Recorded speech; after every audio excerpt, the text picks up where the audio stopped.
ভিনেকের full video আমার চ্যানেলে আছে, গিয়ে একটু দেখে আসবো।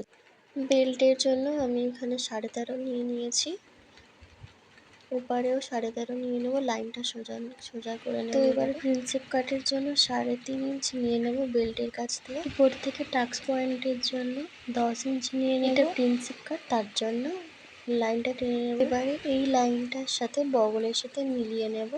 তো হালকা হালকা হাতে লাইনটা টানতে হবে। টাক্স পয়েন্টের জন্য 1 পয়েন্ট 2 নিয়েছি। এবারে হালকা হালকা হাতে লাইনটাকে মিলিয়ে নেব। এবারে 1/2 ইঞ্চ নিচে থেকে মিলিয়ে নেব। উপরে 1 ইঞ্চি নিয়ে লাইনটাকে মিলিয়ে নিতে হবে। এবারে গলার জন্য আমি এখানে 2.5 ইঞ্চি নিয়েছি লাইনটা সোজা করার জন্য। তো তোমরা স্ট্রেট ভি শেপও দিতে পারো, না হলে এরকম পান শেপও দিতে পারো। এবারে এই লাইনের সাথে মিলিয়ে নেব। তো আমার পুরো কাটিং করা কমপ্লিট। এবারে আমি কাটিং করে নেব সব। ভিডিওটা ভালো লাগলে একটা লাইক আর সাবস্ক্রাইব করো। নতুন নতুন ভিডিওর জন্য সাথে থেকো।